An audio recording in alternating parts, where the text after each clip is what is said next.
Back to another episode of the 10-8 Fightcast. Trevor and Dylan here, and a lot to talk about in the world of mixed martial arts. But before we do, Trevor, I know you just had an exciting trip to Walker Vivian's fight night. How was it? Man, I'm so proud of him. Like, he crushed it. Had a packed house.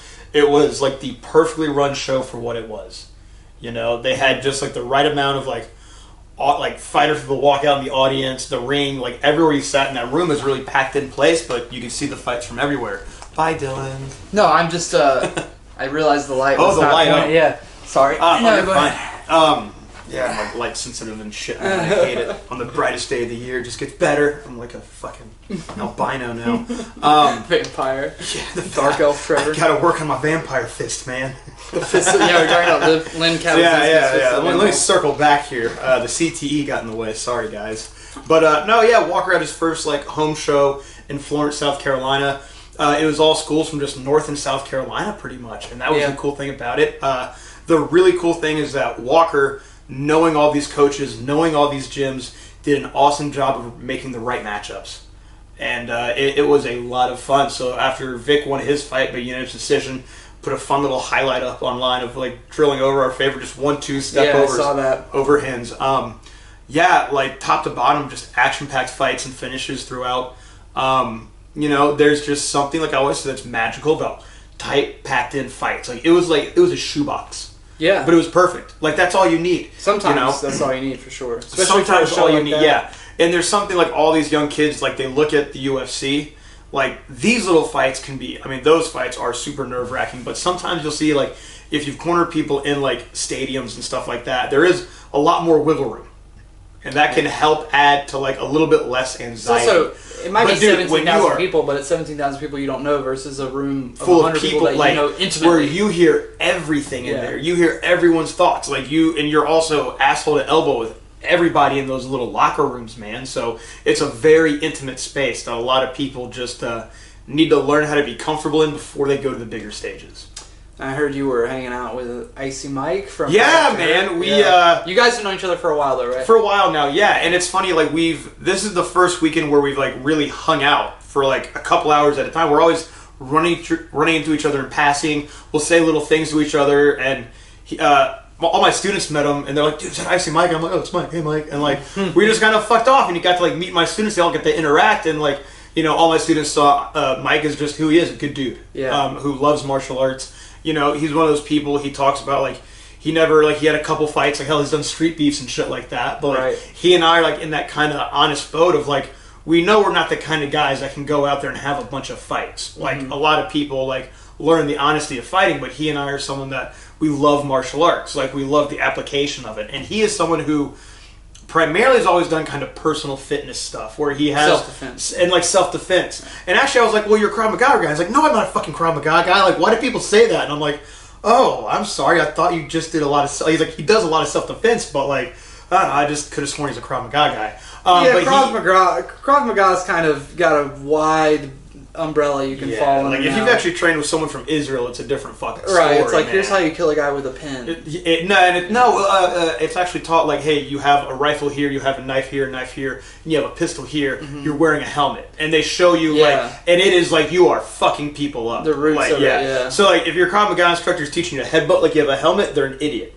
They're teaching you to headbutt with the forearm under the throat. Practical Krav They've actually been a bouncer before. But no, Mike, he's a good dude, and he kind of got into coaching like later than me, where he's fairly recent to it, but he's been a fan of it. He's been like a long time pad holder for fighters, right? Where he does have some good like educated thing. Like, he has a really good jab for kickboxing, man. Like, I tell him, I was like, holy shit, all your guys know how to use a jab exceptionally well. And he was like, oh, thank you. And I'm like, that's a sign of like someone being a smart coach.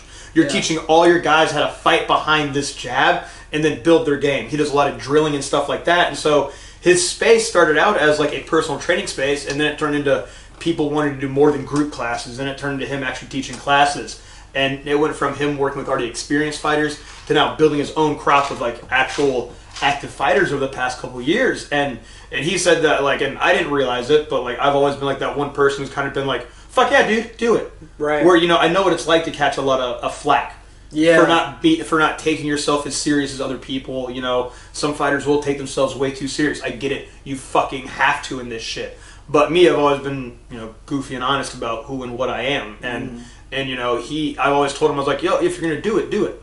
He's never shied away from having people that he perceives as knowing more than him on his channel or either. And just like, you know, even Scott Clausen from Fight Factory has been on there, and we know that's right. Yeah, he has. Well. Yeah. So yeah, I mean, Mike's from everything from an outside perspective, he does seem like a very good ambassador for just the martial arts in general. I really think so. Like he and Seth Adams, Sensei Seth. Right. Like and he's done some seminars at your place. Well, I met him before. Like he became famous for like that bottle cap challenge.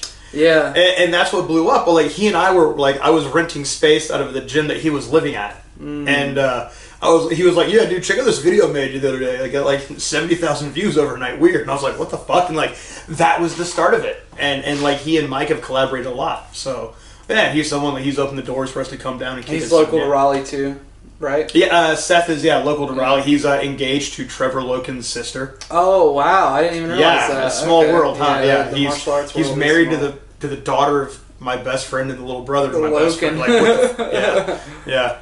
But yeah, man, really, really just good ambassador for the sport, and looking forward to hopefully having him on here one day. We've got some surprises around the corner with hometown. Yeah, man. Few things cooking. Yeah. Still got the pot on it. Few people have gotten a whiff.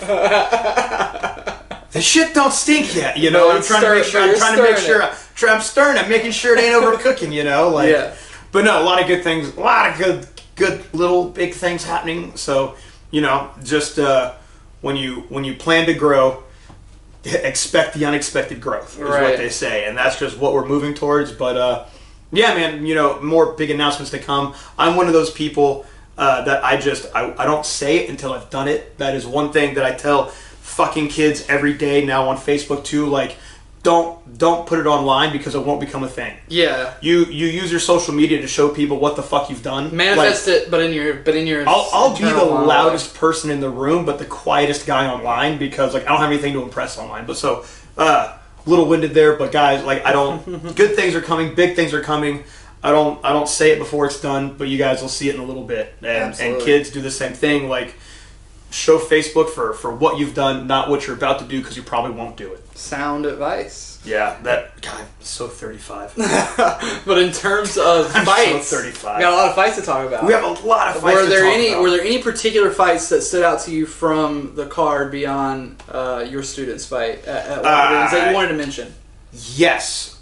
Two of Walker's Ninja Turtles, Ethan Rosito. Who we've commentated before. Yes. Had a phenomenal fight and a phenomenal, just lightning fast knee. Like, it was it happened so fast. I think it was in the second round that he got the kid with it. It was at the end of the first, but it was such a lightning fast knee off of this break, and the kid was got a great clinch. Out, great.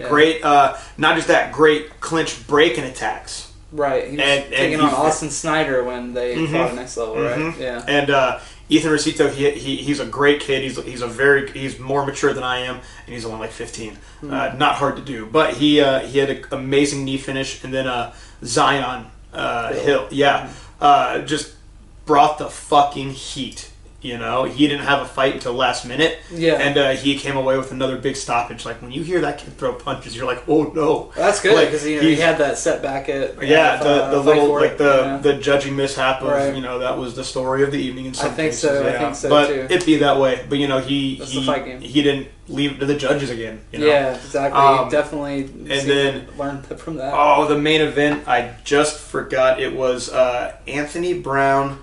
I heard Fernando had a good fight. Oh, Fernando had a great fight against the dude that we kicked it with before Conflict. Oh, the young guy. The young guy with glasses. Yeah. Man, usually you remember the names better than I do. Dude, this guy's name is so hard for me to remember. But I had heard... here's the poster. So it was... Damn, wait, no, those aren't any of the guys that were on the fight. They have... Oh, no, Taylor Rodriguez.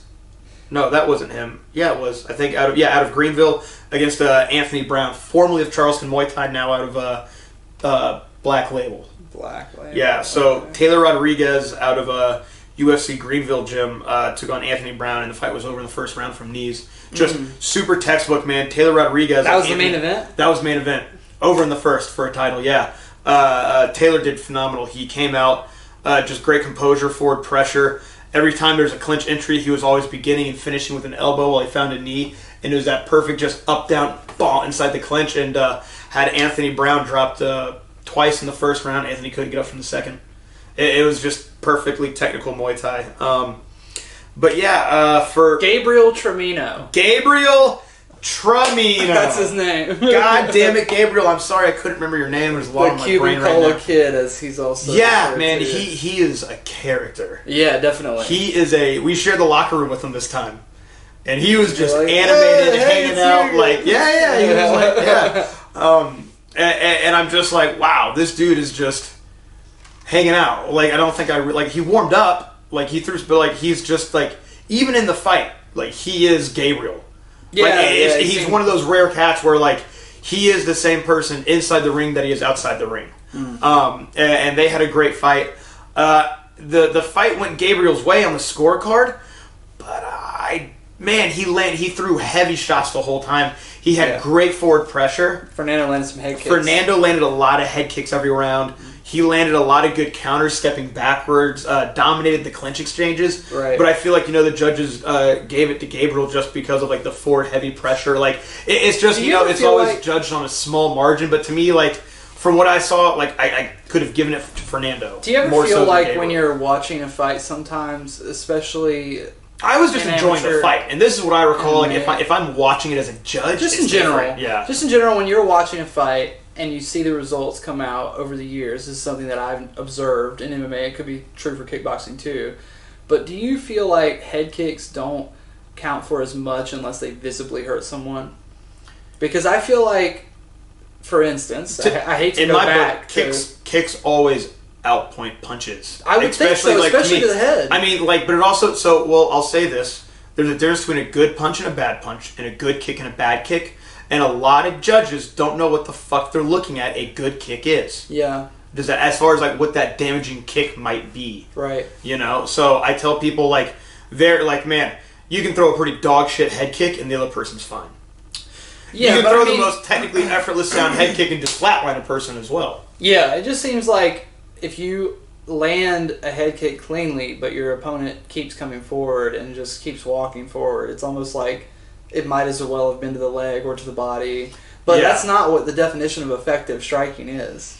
The definition of effective striking is throwing strikes that can potentially do the most damage. So you would think headshots would be scored higher than like the body, and like I kind of see that. Go back to this fight once again, but in Talia's last fight, that was the reason why I said I thought she won. Oh, she did all the damage. She landed very clean head kicks. They were clean just because they didn't stop. You see blood flying out in the pictures of it. Right? It's not like a movie all the time. Just because you land a head kick doesn't mean it's going to be a KO. And I just feel like head kicks and like kicking in general is kind of misscored in my opinion. Absolutely. Would you agree? Yeah. I mean, they say a lot of times in like kickboxing and Muay Thai for judging, kicks will outscore punches.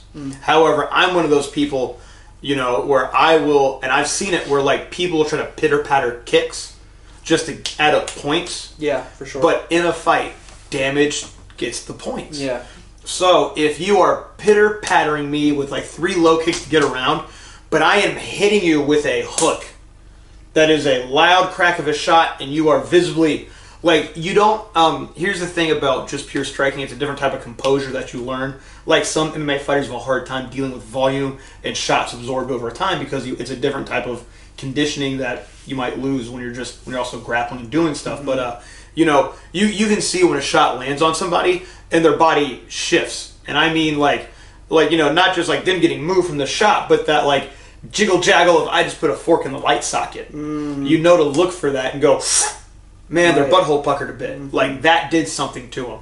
Now they had a good poker face and came back, but holy shit, that did way more damage wise than what those 3 kicks did. Yeah, exactly. It's hard to quantify it in the moment too, but that's why they hand in their cards after every round because it's supposed to be on like a round by round. If you have a fencer and a knight fight each other, the night's gonna win. Right. Like, even on the scorecards, because this guy has to run around because he has nothing to really keep him away except for his 1 or 2 openings, like, yeah, and sometimes people see, like, that fencer can win. Like, if the fencer's doing damage and effective counter-striking, that's different. And some judges really fuck that up, where they see that the fencer, like, can get through and can find that opening. And the other guy is doing a lot of work coming forward, throwing a lot. And yeah, even though they've thrown, you can look at the land count, and it's not very high. But then you have the counter fighter where, like, they didn't have all the forward pressure, but that's because all their shots were from here, and they kept that fight in motion. Even though they're kind of like on an angling back pedal, they can find their counter shots. And you can see those are very effective shots that are keeping that power puncher from finding what they need to land. And in my book, like, I'll see fights like that, and I'm like, shit, that should have gone for the counter fighter. The counter fighter really has to win by knockout to win on the judge's scorecard. Most of the time. Most of the time. Unless that counter fighter is also... So in boxing, a lot of counter fighters also have a high volume jab or can switch stances and really jab off like 3 tight inside southpaw shots and come back out, check hook, and just keep circling and pulling people into shots. Most famous example would probably Floyd, right? I mean... No. He was kind of a volume guy. Man, it's a bad day for names for me, but not Floyd. Floyd was someone who was very pressure heavy early on, but his hands couldn't handle that. So he became someone that would engage, pull back into range in that Philly shell, and make people pressure him. So he made people want to beat him, so he didn't have to apply the pressure. They were applying the pressure to beat Floyd. So he made that a big part of his game. So he was just like, yo, like, if you beat me, you get the payday. Ha ha ha ha ha. Yeah. So that's why he's just like, okay, I'll hang out right here in Philly and exit. Hagler, okay. Okay, Hagler's probably... Well, no, he's a very destructive forward fighter, but as far as, like, switch hitting into space and stuff like that, Hearns was a great, like, rangier counter fighter that always had good long jabs. He was aggressive, but counter fighters... Drawing a blank. We'll have to do a whole episode on that. Yeah, I have to, like... counter theory. Yeah, man, like, I have to, like, do some research before I usually, like, can pull a name off my head, but just in my case and, like, my experience, and, like, even from me as someone who fought, like, I'm not, like, like, in the gym I can spar and go, but, like, in a fight, I'm kind of more of a thinker than a doer. And the thinkers are good counter fighters. Right. And that's why I always found myself, like, not running, but circling. And when I get a lot of shots thrown at me, but I was usually still very defensive, I'd eat a lot of shots, but I had a lot of good interruptions. Right. And I remember, like, in every fight, I'd have a couple wibble wobbles to, like, every, like, fucking, like, 20 shots that I get hit with, and I'm like, oh, you couldn't get in a fight without getting hit. Yeah, man, because, like, like, some people are just fucking animals. And, like, they are that way. And I'm like, all right, cool, good for them. I'm just, like, someone that's... Not me. Yeah, no, like, not me. Like, cool, I know my place. Like, but, yeah, like, that's something I know from experience where it's, like, the judge has to know what they're looking for.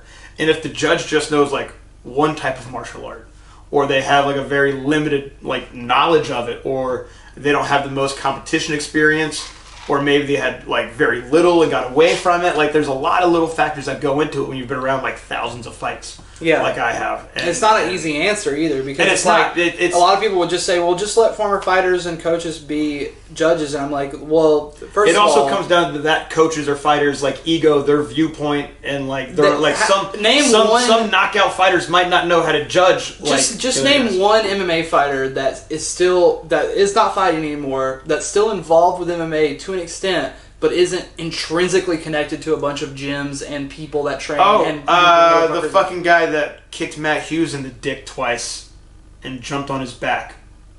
Frank Trigg is probably, like, the only guy that fought at a high level that is not tied into anybody. But he's done that to keep himself in a position where he can be unbiased for the purpose of pursuing that. Yeah. Whereas... it's not as easy as just handing former fighters the keys and being like, I believe, go off. Kurt Pellegrino is getting into some officiating, or, like, before the pandemic he was. Dean Thomas is taking the judge's course. Has he? Okay, he's taking it. He's signed up to take it. Good. I know, like, up north you're starting to hear about more fighters, but here's the thing also, I don't like... Dean Thomas judging fights because he's so connected It depends on the scene that they're from. Up north, I've seen, has the least amount of bullshit in their politics. like California is all about taking sides and stuff like that. And well, California and Vegas is a little bit different because you're talking about actual money. Yes, you're talking about it's different. Yeah, you're talking about bribery. You're talking about like the checks are big out there. Yeah. You know, Yeah. versus like being a commissioner in North Carolina. And that's one thing where like when I've worked as a judge, people ask me, they go like, "Hey, how'd you see it?" And I will call it as I saw it, light as day. It doesn't matter who it is. I will tell you. As Frank Trigg, to my knowledge, is the only person that's really got like no. I think it's great to see him as a referee. I don't know if he's a judge or not. I don't think he is. Yeah, I think Kurt Pellegrino has become a judge or something like Right. that. But yeah, it's just so hard to find somebody who's got that level of understanding and experience of martial arts that isn't tied to a major gym, or at least is like best friends with somebody who's got like a bunch of students that are trying to get in the UFC. They have to like cut ties with it and stuff like that. You'd have to, right? Yeah. I usually critique my friends harder than I should sometimes, or like if I know. But not everybody's like that. Yeah, like I'm especially when they're watching a fight. Yeah. Because when you're watching a fight in the moment, you can let your personal feelings and your personal emotions get in the way of how you're viewing that fight. And I've learned that doing commentary. You know, sometimes when I'm commentating a fight and it's one of my friends fighting, I've had a hard time in the past like containing my professional, veil. Yeah. And having to go back and, reanalyze the fights later and be like, was I, seeing this fight differently, or was I biased? And oftentimes it's that I'm not, and I'm just second guessing myself, but sometimes I realize that yes, I am. So I mean, it's not, the judging thing is just a constantly evolving argument with no solution in sight. Well, and the tough thing about judging is that you can see it one way, and then when you have to go back, and I'm someone that I've had to go back and review fights and look back at them, it is a different fucking fight from the camera angle. Yeah. It is a different fucking... Oh, I just got a stinger in my neck because I'm old as shit. You can't throw your neck out talking about fights, dude. No, dude. It's such a bad look. You can't throw your neck out talking about fights. In the gym holding the paddles or something. It's just from being old to crap. I broke my neck when I was a kid. For real? Yeah. Why haven't you told that story? Oh, that was just a fireman's carry gone wrong. I got a bulging disc to this day in my neck. And it fucking dude. I have like the worst neck. Like it was a fireman's carry gone wrong in middle school. I remember I had to like wear a brace for like. Kid at my elementary months. school got tombstone pile driver, and oh god, that'll kill you. He was paraplegic for the rest of his life. Oh Jesus Christ! What quadriplegic was from the waist down? I assume. Yeah, I just get a tingle on my fingertips and a pinch in my neck. He was in a wheelchair. He was in a wheelchair until we graduated. Fuck me, that's horrible. But no, so wherever you're at, Devin. Yeah, I keep fighting. Yeah, no. So I got a bulging disc in my neck from wrestling, and then I broke my L4. It has a fracture in the middle from a body triangle gone wrong. Dude, I have like so many body triangle gone wrong. I was belly down, and they were on my back, and then the body triangle, and when they sat up, their hip bone pressed down. Oh my god. Yeah. Horrifying. Oh yeah. It's the L4. That sucks. Oh, it's the worst. Ah, man. I'm so glad that I'm too big for people to body triangle me most of the time. I'm a wee little guy, man. Yeah, most of the time people gotta have like super long legs to body triangle. I've been feeling this little pinch, like it's like a bad sneeze coming on, like when you know your neck's gonna catch at some point. It's like a really bad sneeze coming on. I felt it this morning when I did sneeze, and I was like, "Shit, man! Like this is gonna catch later today," and it just did. And I'm like, "Oh, this sucks." I need to go. So what were we talking about before? Like my body broke down on me. We were talking about fights. Judges, man. We're about to talk about the UFC finally. 25 minutes into the show. Kids, just don't train like I did. Like I am such a fight like I did. Party like I did. Or make live like I did. I'm a life coach. You've seen home movies, right? Yeah. Don't live like me, don't Brendan. Live like me. That's all. I feel like that Coach McGurk. McGurk. Yeah. No, I feel like Coach McGurk, man. I'm a life coach that can't get his life together. I walked into the store and got Chiquita banana tattoo because I just liked those bananas that week.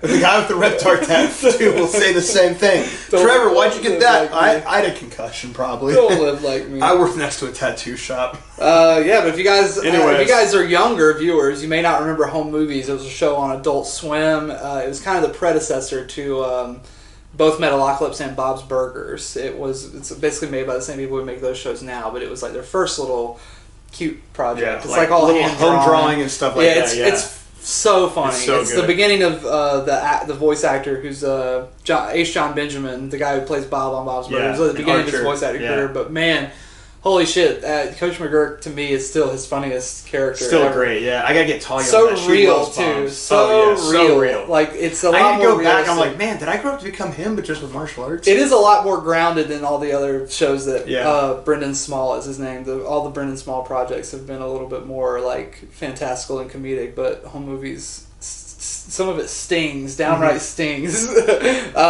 But the UFC had a great card in Singapore this past week. I was pleasantly surprised with how things turned out. It ended up being just a bananas night of fights with a ton of I've never finishes. been so emotional in a Buffalo Wild Wings. Yeah, you had to go from the venue. Oh, I the had. kickboxing show I also straight had. to the beat I ups. had 4 people compete in the morning too. Right. So You've I had been there all day. I had 12 straight hours. I had like an hour and a half in between the tournament in the morning and the show in the evening that I had to be in there for the locker room at Vic. So there I'm were like 2 surprised hours. that you were able to even get to Buffalo Wild Wings after all that, buddy. I was hurting, Yeah. but your boy needed to see some more violence. Yeah, like that's true. Man, like I was running on fumes.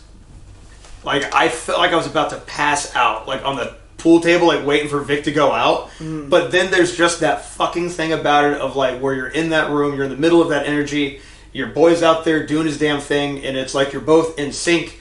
You know, if you ever hear me coach, if it's an 8-minute fight, I am coaching for 8 minutes straight. Right. Yeah. Like it's like and it is. It was great. Like it's like great to share that moment with somebody. He and I put a lot of work in together. My boy Christian Barrett, one of my fighters, was like in the corner with me, and it's a room where you know a lot of people, Right. and that makes it that much more intimate, and it puts you on like this second wind.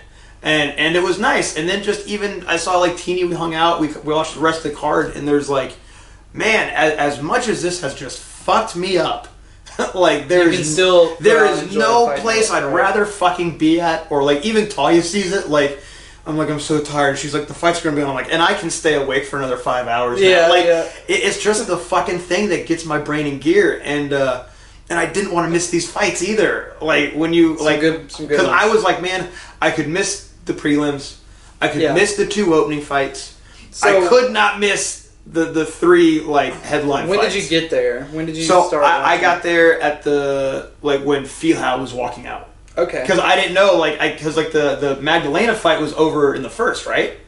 Yeah. Right, yeah. Right, and so that was over pretty quick. So if that fight hadn't finished in the first, then I could have gotten there if that fight was still going on. But yeah, we got there. That's what about the UFC. They just are like, nah, man, fuck it. Let's just roll. Like, get this shit over with. Yeah. Like, they don't have to fight at a set time. And speaking of that, that fight, like, well, I got to see the highlight of the Magdalena fight, and I'd like to go back and see this. Jack Della Magdalena had a great boxing finish, but you said it was a big wrestle fuck before that. Yeah, DC said it best in the post-fight interview. He said they call it the Dagestani bar, and you've passed the Dagestani bar at this point. That's impressive, man. You know, you go up against a guy whose last name ends with a V, and you know you're gonna have some tests. And he was tested early. He was taken down, and he even looked like he's breathing heavy. But once he started landing, it's like, you know, you get that second win when you start landing those shots, and you realize you're hurting a guy. And it was like, really the body shot. It looked like it was like I got to see the highlight of where I guess they've just gotten back to the feet, right? And there's something about it where the striker gets back to his comfort zone, and it's a big mental win. It's a big mental win, and also he's an educated boxer. I was like, fuck, that's some clean boxing. Yeah, and he was able to get that switch going. Where, how do you pronounce the other dude's name?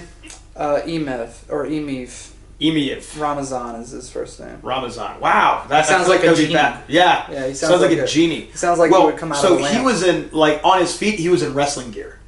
Yeah. Because he lost that scramble, he's trying to recreate that success of the first round. But that's a lot of them. And that's just how you have to catch them. A lot of them are like that. Yeah. They're not all Islam. They're not all Khabib. They're not. They can't all hang out on the feet. No, they can't. But if you allow yourself to get put into a wrestling scenario, they're probably going to beat you. Yeah, that's what's dangerous about the whole style. It was just it was great to see that pressure and the relentlessness and the tight punches, and he knew where to keep himself just outside of that entry range and kept making Eziev just walk into the little shots, and then that body shot folded him on the cage. Yeah, the body shot was the big boy. Yeah. I mean, a lot of the Dagestani guys have good chins, and I think that's because they don't knock themselves out in sparring, and they don't spar like they can combat sambo spar and do it very controlled. Yeah. And there's not a big ego thing. They go like they definitely push the pace where like Americans will push the pace with their hands. They push the pace with their body. Like they train hard. They are not standing and striking. They are always trying to dog fuck each other, man. And they really it's are. not very common for them to get injured either. Khabib was kind of an exception to that rule, but for the most part, most Dagestani fighters they're not injury hounds because they're not overtraining. Especially walking around at like 200 or 220 now. Yeah, that had a lot to do with why he was getting hurt. Yeah. Well, that had a lot to do with why he was getting hurt. He was just malnourished, at 55. But yeah, that's just how things went for him.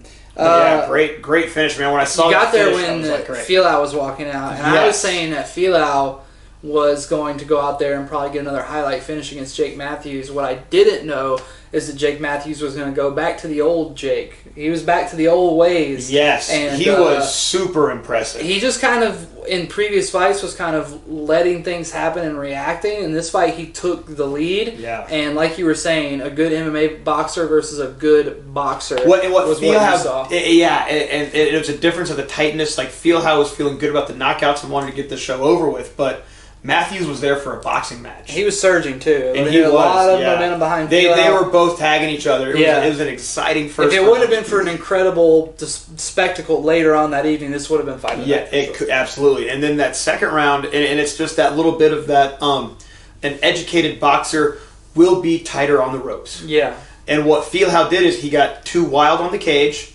and then when you look at that dip, and we were looking at it a little bit earlier, the dip he did works great on the ropes. And from my experience, like when you have that kind of dip back from a punch, you can dip back into the ropes and you can still slide out. Yeah, they're slack. Yeah. And that's like the best way to and it's called like the Muhammad Ali, almost like the rope-a-dope a little bit, where you can just pull back into the ropes and go, I'm out. I'm out of here. But the cage had him stuck there, so he bounced back into that shot, and we see it a lot too. Yeah, we see it a lot with guys in general. Maybe they're used to sparring in a ring or something like that. A lot of times, yeah. You see a lot of guys bounce off the cage and then get hit harder on the way back. And it's tough to break up like that groove of it sometimes if you do. Especially when you're like him and you've been boxing since you were 11 years old, 12 years old, or whatever it is. Yeah. It's like a lifelong of muscle memory. Mm-hmm. You're already getting fucking hurt. You're getting rocked. You're getting hit to the body. Yeah. Your body's just acting on instinct because you're just too busy thinking about how you're going to get out of this situation. Yeah. And Jake Matthews, he won by being just a better overall boxer. And the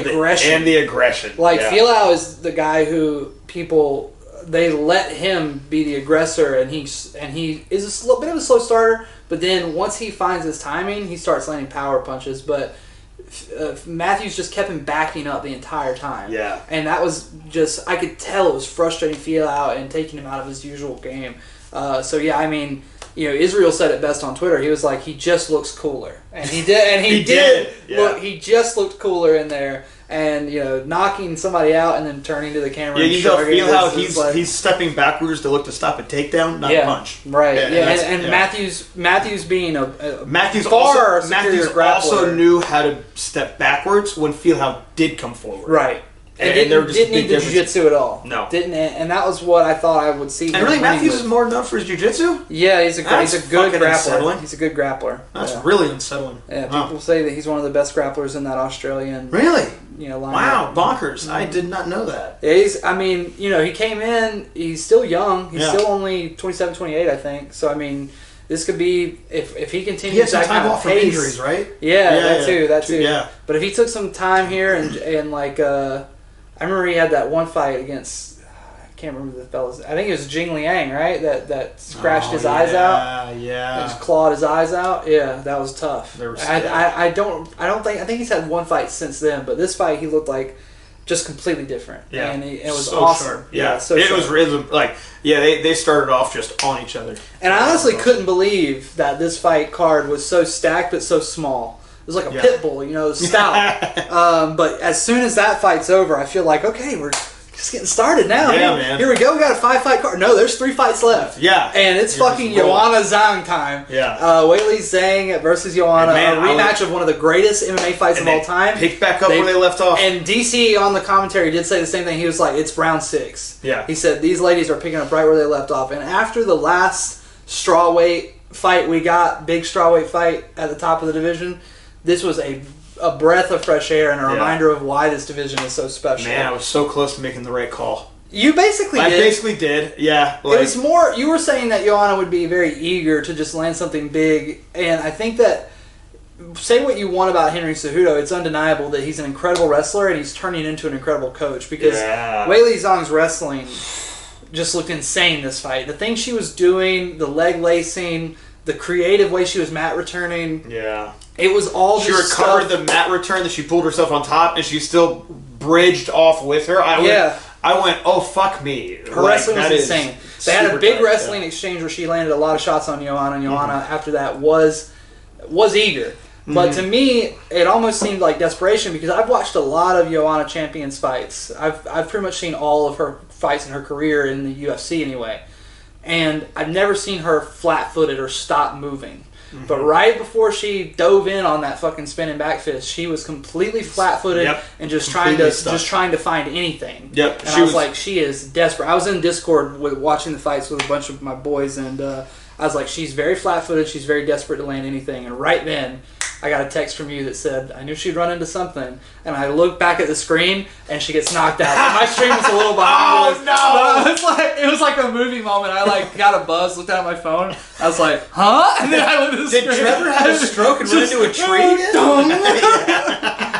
And Joanna gets face planted and has probably one of the most emotional and heartfelt retirement speeches of all time. Could you hear it in the Wild Wings? No, I couldn't. Dude, it was I great. can imagine. Well, I think I heard bits and pieces. I remember she's like, shit, I've done this for 20 years now. She's like, I haven't. And it's similar to what Cejudo has talked about, where Cejudo's like, dude, fuck, I'm living my life. Yeah. Like, I'm enjoying myself. Like a lot of people don't know what a weight cut feels like, don't know what a fight camp feels like, don't know what pre-fight anxiety feels like. And these are people that have been dealing with that at a high level since they were teenagers. Yeah. And to make your whole life off of that, you can imagine she was probably on edge walking to a grocery store every now and then. She wanted to fucking relax. She got a boob job. She wanted to feel good. Technically.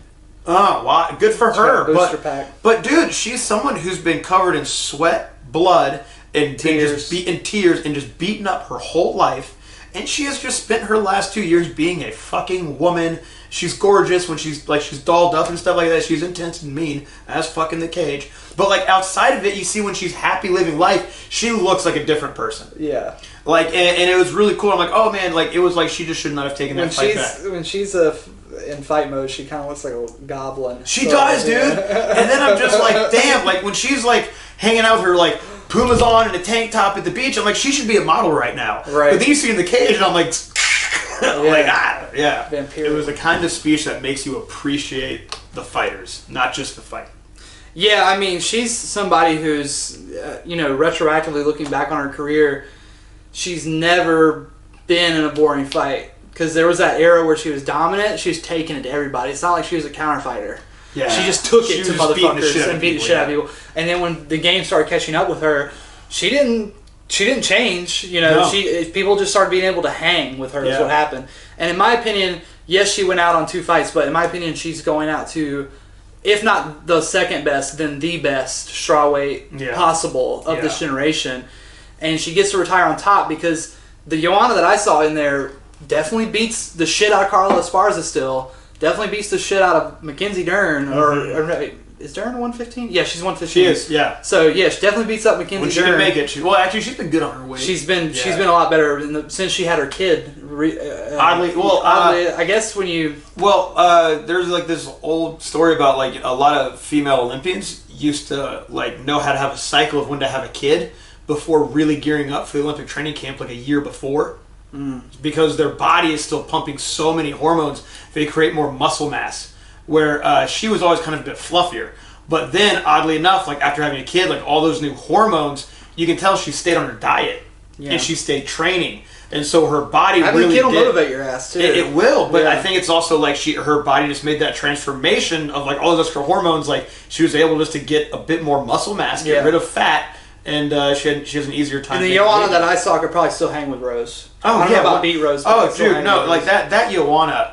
And now Rose and Joanna are going to train together, is what Joanna said. Really? That's what she said in her retirement speech. She said, now, I started this division and my time has come and gone, and I'm passing the torch to Weili and Rose, and it's like, and then she looked in the camera and was like, Rose, let's train together. No shit, I didn't hear that. Yeah. Oh, that's really fucking cool. Yeah, because you remember her and Carolina had that fight, and then they started training together, and now Carolina. And then like Bullet Valentina and Rose trained together quite a bit too. That's true too. Yeah, that's why they've been training together for a long time. A long time now, years and years.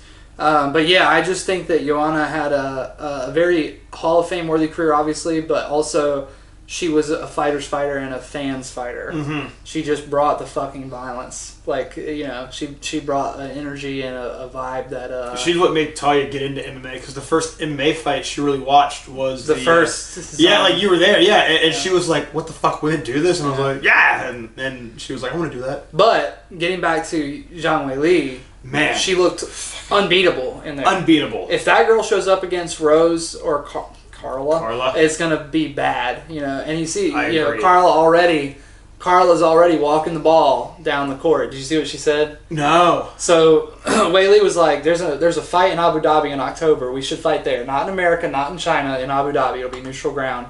And Carla's like, October is a little soon for me. I got to recover from my last fight. I'm still hungover from the wedding, bro. I'm the champ, and you have to fight on my time and my dime. And it's just like, you're not the A side in this fight, Carla. I don't know what to tell you. Weili has 4 times more social media followers than you, and is the biggest star in Asian MMA. Carla's gonna have a rough time with Zhang, man. It's gonna have a tough time because the whole thing Carla does well. Zhang now looks to be phenomenal, incredible. Like she's turning into the female GSP. Yeah, definitely. You know what? That's probably a good way to look at it. Maybe. Yeah. If you can work with Henry Cejudo for 2 fight camps and look like that wrestling wise, you might have that kind of potential to be. You might, yeah. I mean, she's got to get her belt back first. She is someone who has trained like a lot of traditional martial arts takedowns her whole life, and they've been very creative about applying what wrestling they do have. But you can see, like, she had some great fundamentals in place. She's got great fight IQ. Great fight IQ. Yeah. And Cejudo is just, I think it's like kind of like when you take a boxer that's mastered at jabbing across, and then you hand them off to someone like Freddie Roach. Yeah, and they can just send them to the races. Like, that's very interesting to me how it's very interesting to me how you can have someone like Weili and Henry in a room, and they need a translator for everything he's showing her. He needs a translator, but she's such a lifelong martial artist that she can take those very simple concepts. It's cheesy to say, but martial arts is very universal. Like, it's like music. I've had some friends, or I've had like some conversations with people that are from Europe, from places I can't pronounce. I've had conversations with people from Thailand. I've had conversations with people from Brazil that are Portuguese. We literally barely know the words that we're saying, but we're always talking about like martial arts, and we'll always understand like the word, like the body language, and like what we're doing on the mat at the time. Right. And it's a very cool thing to see, where it's like you can actually learn better that way, because you're just having to physically do the rep instead of think so much about it. You get to turn off your brain and turn your body on, and it's a very cool thing. I think that's why she's like picking it up. She's not learning Spanish; she's fucking learning wrestling. Yeah, exactly. Without any language barrier, she is just learning wrestling, just hands on, and nothing beats education more than hands on education. And there's a benefit to having like that language barrier in martial arts, I've seen. Oh, speaking of education, Kevin Masterson will be joining us on the podcast, probably in the next 2 to 3 weeks. He's out of town for the next couple weeks, but yeah, he wants to come on. So he'll be educating us on why things hurt as much as they do, I assume. Who knows what else. But yeah, I thought that was an amazing fight, and I think that finish is obviously a highlight-worthy finish for Zhang Weili, and it's a no-brainer to put her in the title picture again. Especially, just throw her back in there, man. You know, Rose might be the kind of champion that deserves an instant rematch, but she's also not the kind of person who likes to fight. I feel like how after that was handled, they should just let Zhang. Yeah, I agree. Because Zhang Weili does tend to bring out the best in people, too. Mm-hmm. It's like if you're going to beat her, you've got to take it to her. You've got to, yeah. And if you let her take it to you, she's just going to roll you. Because every time she's been beaten, it's been by someone who can come forward against her. And well, when you look at, like, when Rose fought Carla, she needed Carla to come forward. Because she trained for Zhang Weili, because that is an unimaginable type of pressure. Yeah. Where no matter if you're the best in the world, she's going to be in your face. And Rose was ready for that, not Carla. Yeah. That's one thing about John. John Jones. He always fought to people's level. Yeah. And I think that Rose was not fighting to Carla's level in that fight, to her detriment. Sometimes it was to John's detriment too. Mm-hmm. But anyway, moving on. Valentina fought Talia Santos. Very close fight. In a super close fight. And what did we think of this one, Trevor? Really fun grappling exchanges. And it looked like, Santos is a very talented grappler, as we can see. Yeah. But really, it just looked like Valentina just had more issues in the size department. Like, it looked like she just had Have you ever seen Valentina show up for a fight and not have abs? Because this was the first time I've seen her show up for a fight and not have abs. Really? Or, like, ripped arms. Oh, that makes sense, I guess. I mean, I just feel like she made a comment after the fight that she had a hard time fighting in Singapore, and it was like a 30-hour travel on a plane for her, and I just got this impression that she wasn't herself in there. Right. She wasn't. I mean, a lot of people think that Santos won the fight. I don't think Santos necessarily won the fight. I think that it really boils down to, like, you can get grappling exchanges, but you have to make them meaningful in order to have them be scored. Mm-hmm. And it was like, you get to the back.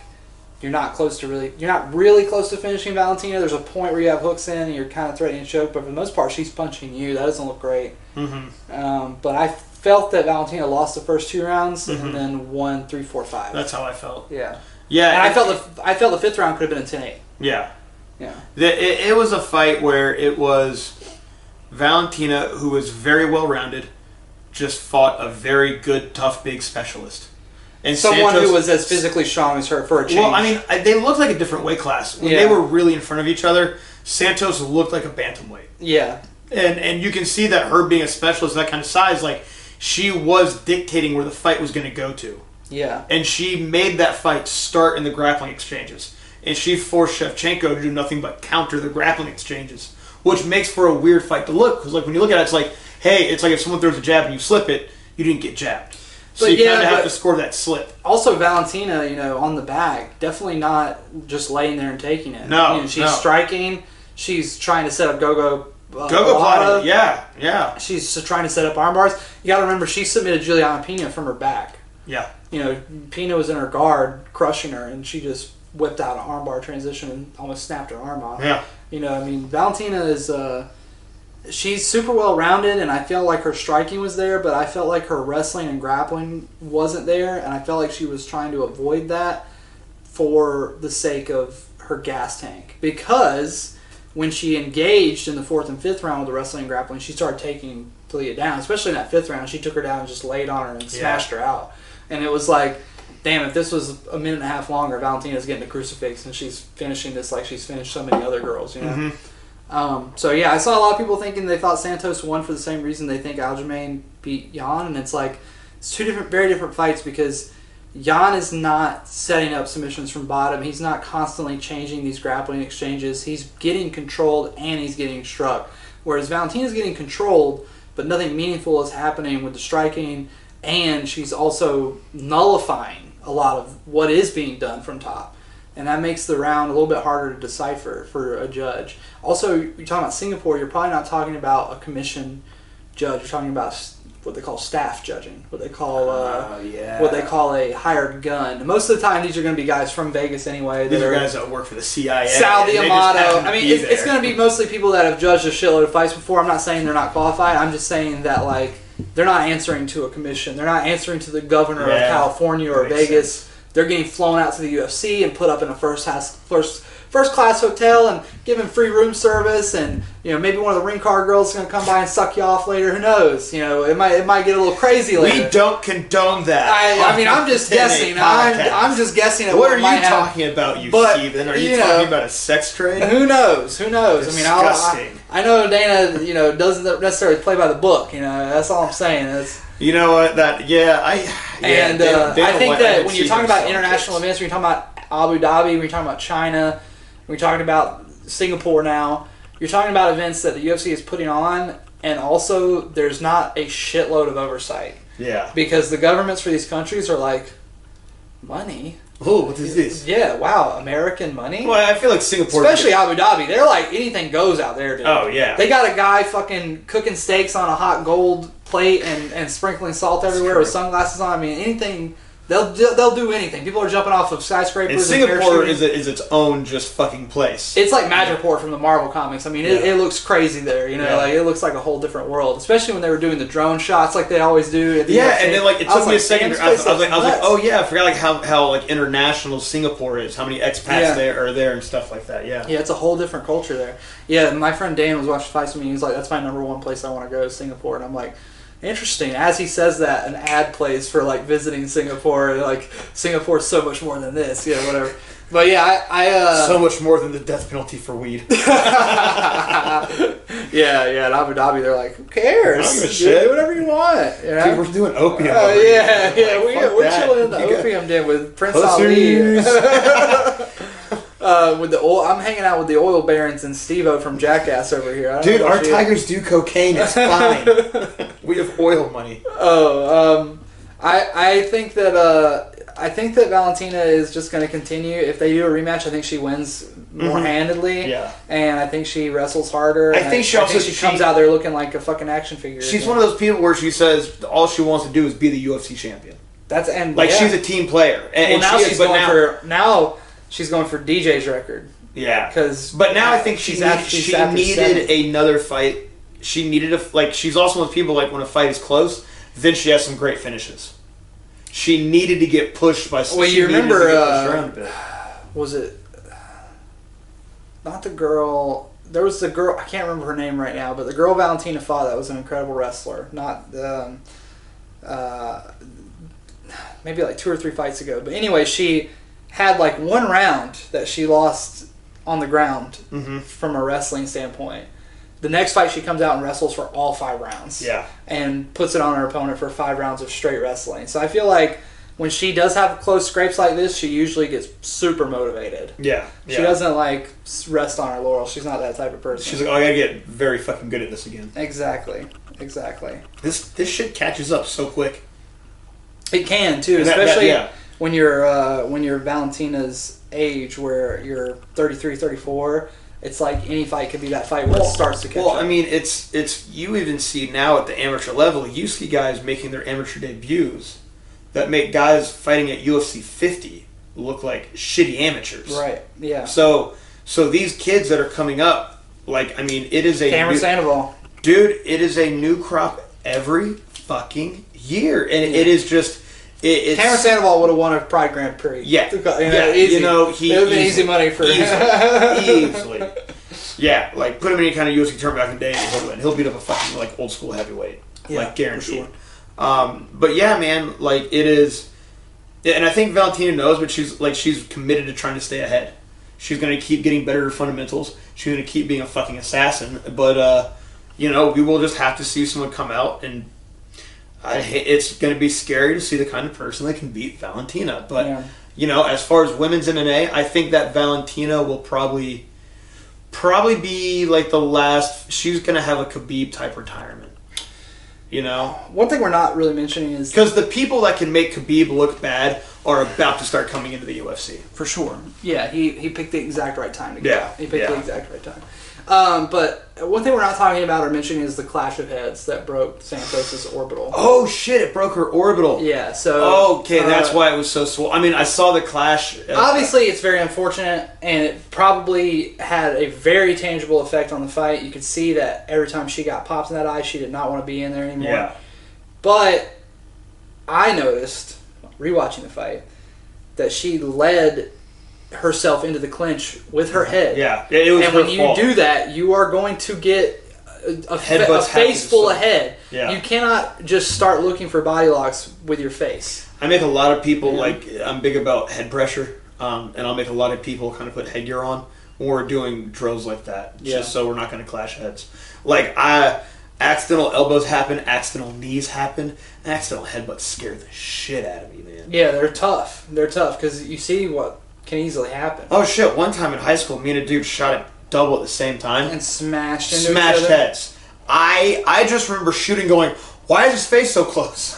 And then I'm walking in the hallway, And then I'm like, where the fuck am I? And then I look in the back of the mat room. And I'm like, oh shit, he's having a seizure. I think he's just like out. And I was like, where am I? And I was like, damn, what just happened? Yeah, dude, the head trauma goes way back. I was about to say, you have too many good concussion stories. Man, I was listing some off the other day, and people were like, oh, so it really wasn't like, well, and it's like, even I tell people, like, you know, a lot of the damage, like, like sparring rounds does damage, fights does damage, bad training does damage, bad sparring practices do damage, but I've had so many freak accidents, like, outside of practice, or even, like, the one that, like, kind of led me to where I am now was me holding pads for someone during a fight week.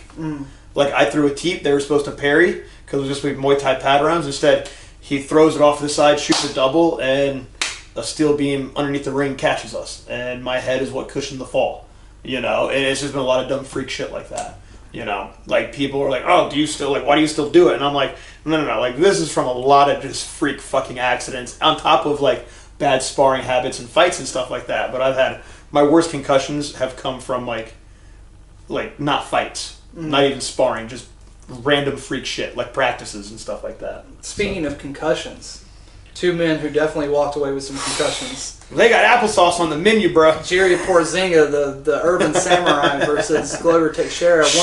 Showing up in a kimono and khakis. Fucking kimono, dog. Yo, fucking kimono, dog. Pineapple Express. Like, look, you're not chill. Look what you're wearing. A suit. Look what I'm wearing. Fucking kimono, dog. I'm chill. Aerodynamic. I'm chill. Yeah, that's how he walked into the menu. Yeah. He walked into the menu looking fucking chill. Crazy fight. One of the craziest fights I've ever seen in light heavyweight division. Yeah. All time great. I kind of felt like Ralph Wiggum crying like, you're killing him, but like about like both of them to each other like the whole time. A great example of how two guys can have bad performances and still put on a great fight. Because I thought both guys had pretty bad performances. But for what like we have seen out of them recently, give up. Dude, both of them refused to quit.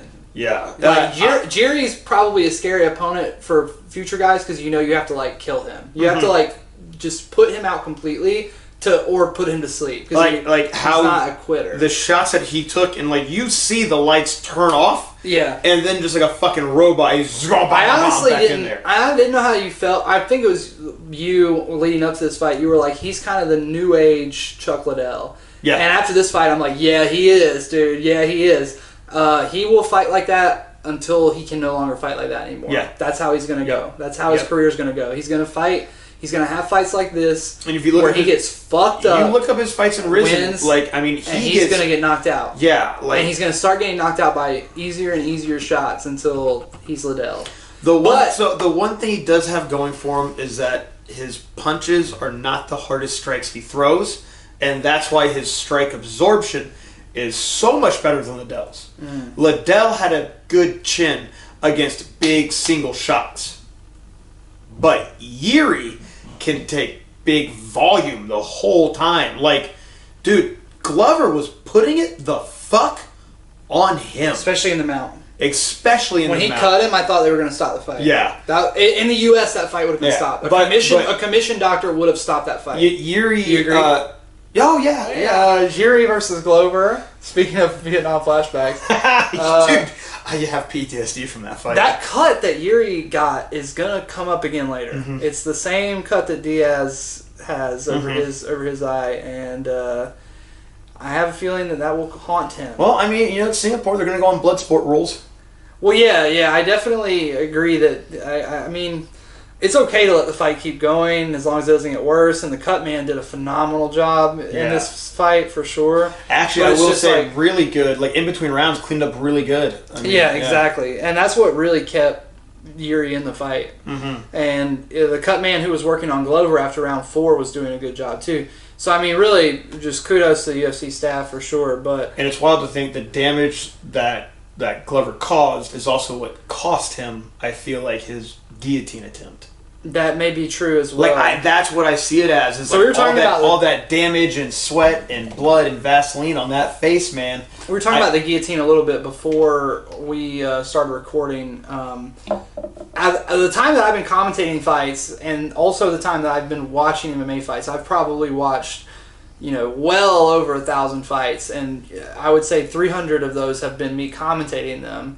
And I think that that's the most common way I see people who are winning a fight end up losing a fight. Mm-hmm. Is that they're winning a fight and they jump on a guillotine and end up on their back. Yeah, I remember when Ortega came onto the scene, he had some phenomenal jumping guillotines, but he would do it early. He's a different beast too. Different kind of beast. He's a different beast. He's a guy who's there's a little bit less to hold yourself up right there. Yeah, he's been doing jiu-jitsu and he has a very good understanding of how to do jiu-jitsu in the gloves, which a lot of guys don't do a lot of rolling in the gloves, in my opinion. I was very impressed at how high Glover got his legs on Yuri's body.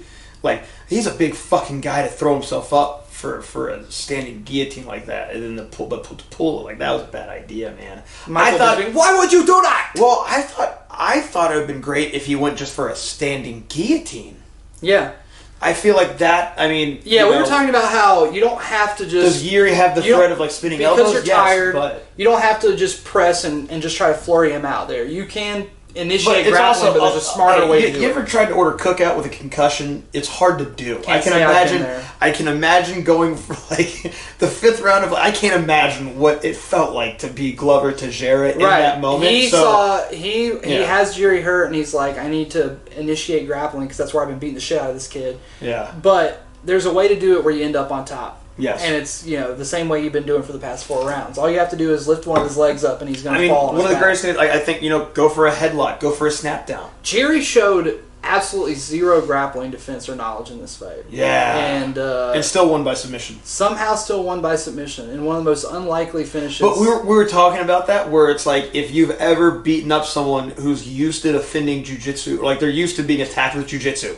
They don't know how to defend a submission without the proper placement. That's also Glover just clearly was I'm in turtle. I'm safe. Yeah, exactly. That's clearly what happened. That is literally what happened. He literally his arms started resting. He was like, I'm going to ride out the rest of this round. He literally just relaxed. And I'm good. Yuri was just insane enough just to try and go for it. And I think Glover was even looking. He was patient because I think he was looking for the hooks. For sure. He was and you see it. He was okay. He was waiting to feel hooks start to go in. And then you see as Yuri started just to ride around, almost like a fucking bulldog choke, is really less of a rear naked choke and more of a bulldog choke, which is one of my fucking favorites. It's one of the coolest submissions because it's just like a modified schoolyard, it's the schoolyard bully thing, but it works, The big brother choke, as I like to call it. But yeah, it really was more of to me like a bulldog choke. And I think that's when Glover just went, wait, he's over there? Shit, there he is. And that's what it came down to. I think he was expecting hooks, and Yuri just had the neck and went, fuck this, I'm going over here. Yeah. It was a really good fight. They're talking about doing Jan versus Yuri next. That's a cool matchup. Cool fight. I think it would be cool if that's a fight, and then they have Rakic versus Yuri, too. Or do you think that's... When do you think that? Who do you think is next? Do you think it's Rakic? I think Jan is next. Really? I mean, RoboCop's last guy to beat him, right? Yuri walked into the crowd and grabbed Jan and said, "You're next, brother. I love you." Really? So I mean, they're fighting. Okay. If both guys have said I yes, think it's because it's also there's they respect each other so much because they're from the same pool pretty much. Of course, we gotta do this. Chael's always said that. If this guy who has the belt is saying yes, and the guy who's challenging for the belt is saying... really noble about fighting each other. Right, yeah, exactly. Yeah. Fucking American assholes. I think that Yuri is the kind of guy who's going to get back out there soon. I think it'll be against Jan. And I think that Rakic is... Isn't that the last person to have a win over Yuri? I think so. Or did Yuri knock him out in Risen? No, I think that he decisioned him, if I'm not mistaken. But I know that someone who's beaten Yuri is in the mix right now. I'm pretty sure it's him. But Rakic versus Glover is kind of interesting because we need to know if Rakic can defend the grappling. We need to kind of test him a little bit in the grappling realm. Let's see what Yuri's record is here. Didn't see it.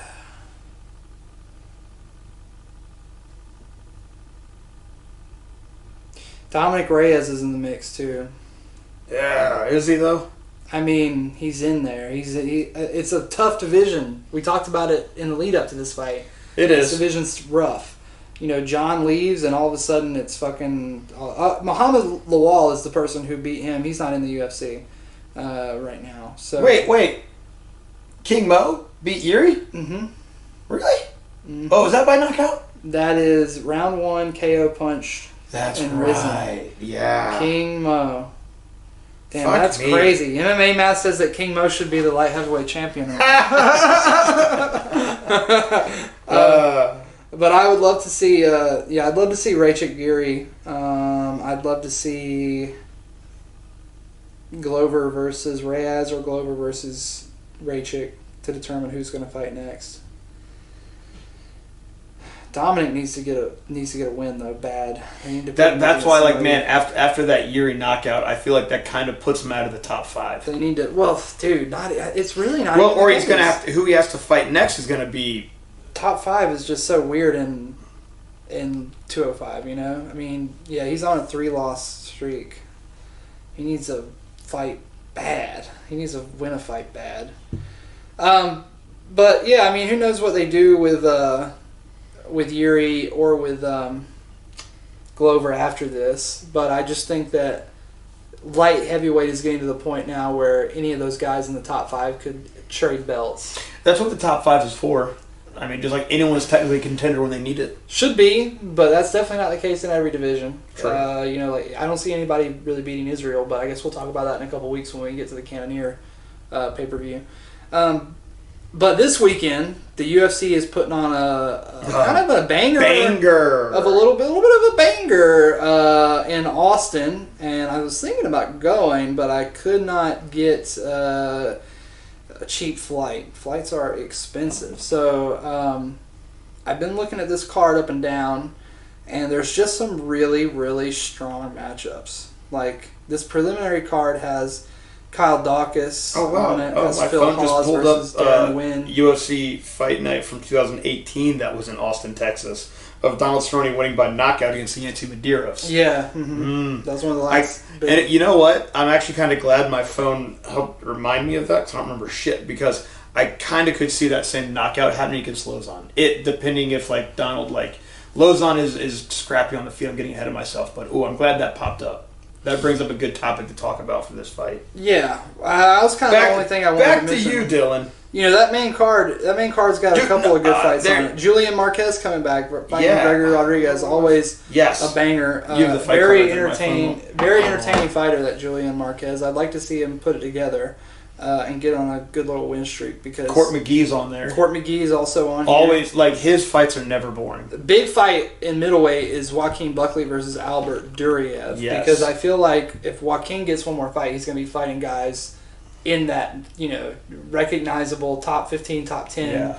He's going to be fighting the Darren Tills of the world at that point, or trying to. God, what is happening with Darren Till? When are we going to get Darren back in a fight, bro? I know. I think he's mentally checked. Well, you'll say this, like, even the way he carries himself in conversations, and it's how you see him. Have you seen these, the things of him with Hamza? So, you can see that Darren Till is just a much more, like, reserved person now.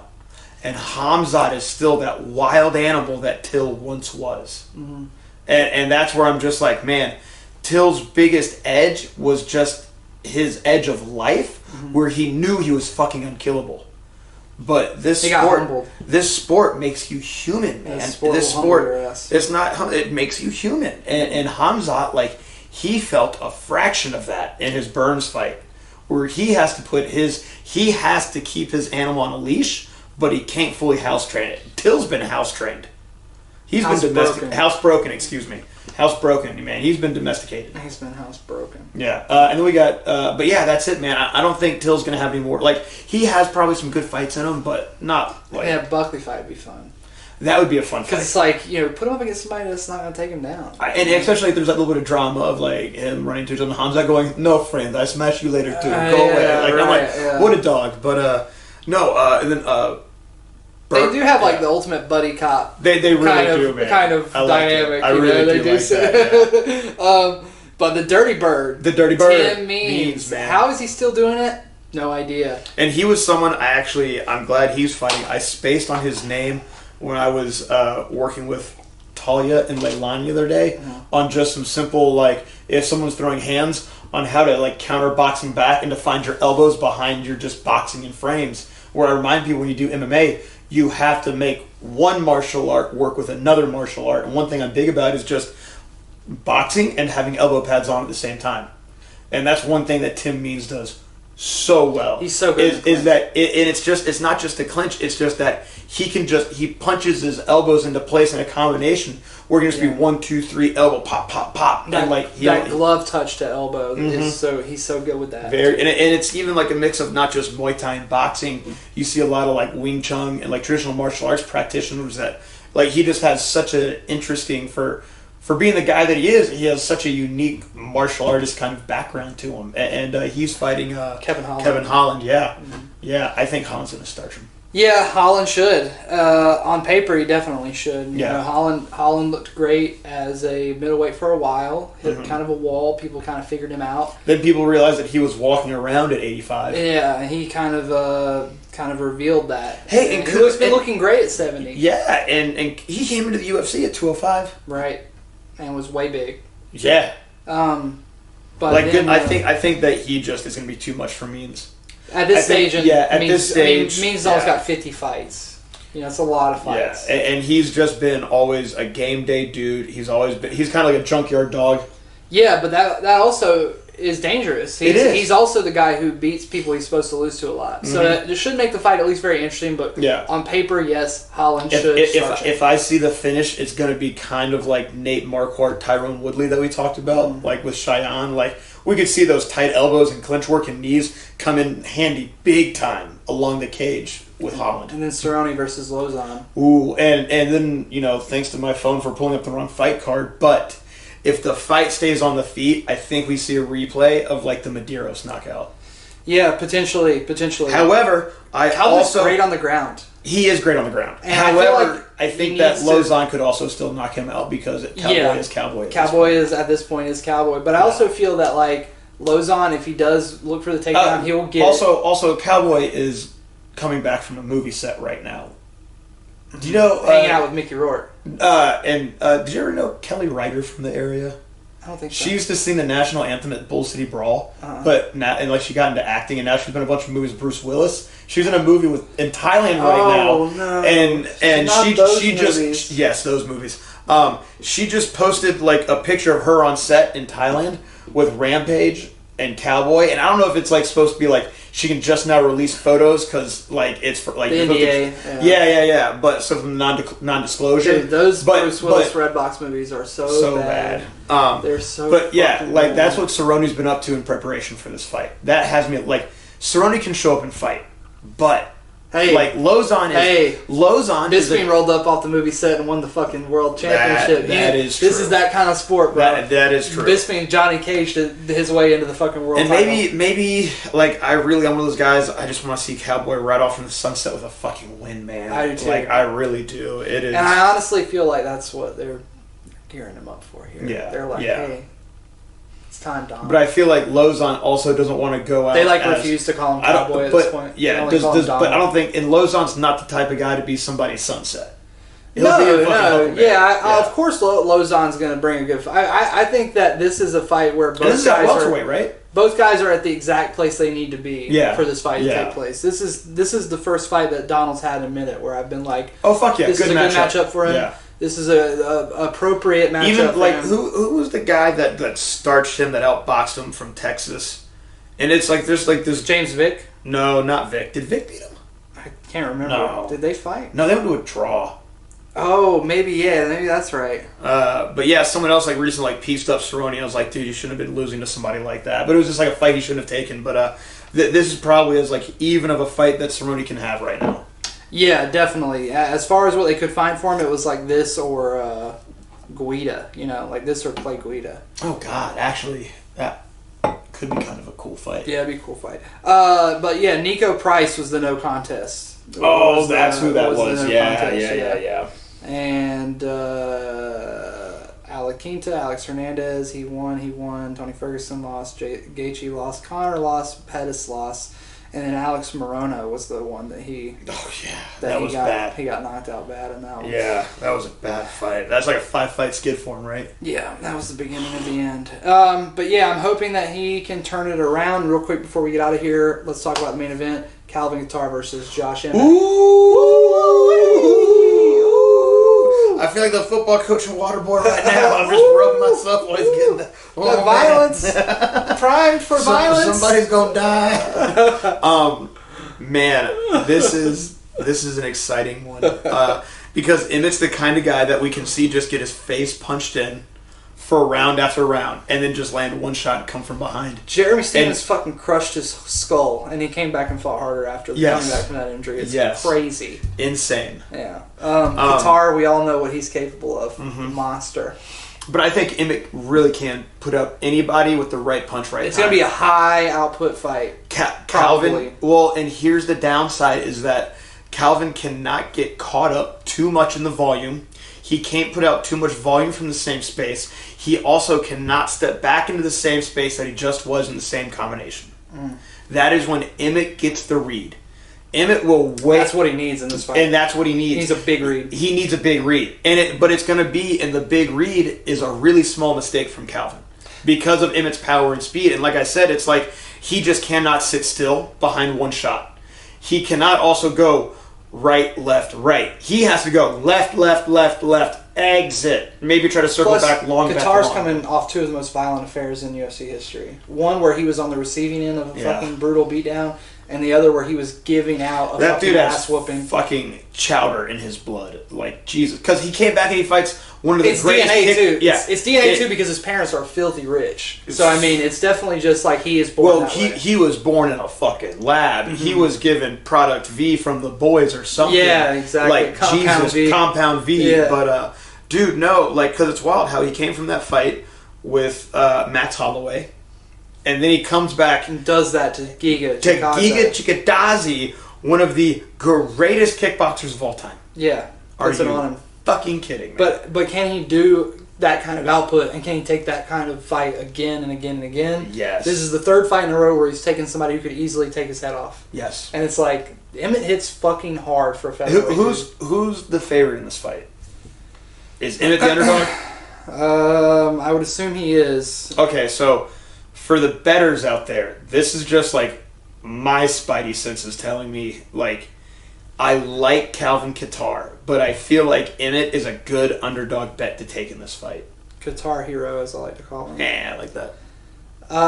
It looks like right now it's kind of close-ish to even. Really? Okay, that makes sense. But let's see. Let me see if I can get live odds for Vegas here.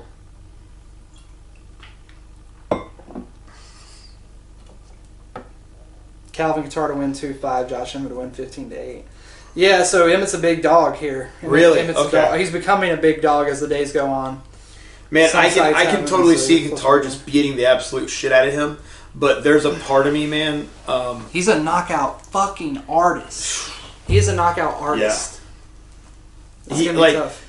I feel like he's a safe underdog. Definitely, I feel like he could just flatline Kattar. We've never seen Kattar put out like that, but he has that kind of special power. You know, the power that makes you like recoil when you see somebody get hit. Yeah. You know? No, Emmett has the kind of knockouts that make your stomach drop with the person that's falling. Like, you feel your stomach, because it's just such a sudden turn of events, man. It's like watching a play in like football where it's like fumbling out, the field's getting run back the other way. Like, Emmett's knockouts just change the whole tide of a fight, man. I should be around too this weekend if you want to watch those fights I'm together. so fucking down, dude. Sweet. Let's get Cheyenne and just go get some stuff. We'll watch the fights and chill out. Let's try to get some live reacts of Cheyenne. Oh yeah, that'd be so sick. All right, guys. Well, that is it for this episode of the 10-8 Fightcast. Hope you enjoy the show. We will be back next week to cover UFC Austin's results and talk about next week's card. We've got so much MMA. Oh, there's like fights coming up like weekend for the next weekend like 7 fucking weeks. We've got MMA every weekend, so we're gonna be enjoying and making the most out of it here at the 10-8 Fightcast, and we hope you will too. We'll see you guys on the next one. Enjoy the fights.